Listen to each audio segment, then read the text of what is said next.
Και πάλι ο Τόμιτς. Έξοχη ασίστα από τον Τόμιτς. Καλή άμυνα του Καβαδά, αποτρέπει την πάσα στον Μπογκδάνοβιτς, αλλά ο Τόμιτς βλέπετε σαν περιφερειακός αφήνει την μπάλα στο ελληνικό καλάθι σε 0 χρόνο. 36-34 με τον Τόμιτς να έχει 4. Λειτουργήσαμε πολύ καλά στην περιφέρεια, αλλά πολύ άσχημα κάτω από το καλάθι. Κοιτάξτε πως δεν είχε βοήθεια πίσω του ο Καϊμακόγλου. Ο Περπέρογλου έχει δυνατότητες. Ο Τόμιτς 5-5 από το πρώτο καλάθι του Άντε Τόμιτς. Μέσα σε 3. Αποτρέπει τον ευνηδιασμό προς στιγμήν ο Φώτσης. Ο Ούκιτς για τον Τόμιτς.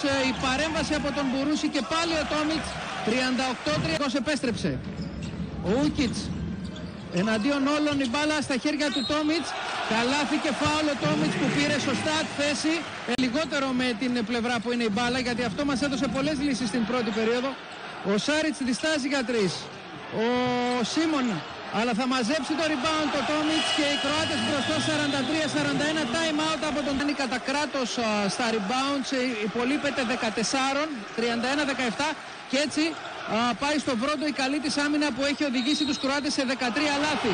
Ο Τόμιτς κάνει προσωπικό ρεσιτάλ, φτάνει τους 11 και θα πάει και πάλι στη βολή από το φάουλ του Μπουρούση που είναι το δεύτερο του. Έχουμε αλλαγή με τον Καβαδά στη θέση του Μπουρούσου που προφανώς πρέπει να ξεκουραστεί. Εδώ κοιτάξτε, ένας εξαιρετικός παίκτης, ο Άντε Τόμιτς. Το 2009-10 ήταν πολυτιμότερο στην Αδριατική Λίγα. Πέρσι στην Ευρωλίγκα είχε 16 πόντους και 6. Βρίσκει διάδρομο με τον Φώτση. Ο Τόμιτς, γιατί ο Φώτσης δεν καλύφθηκε.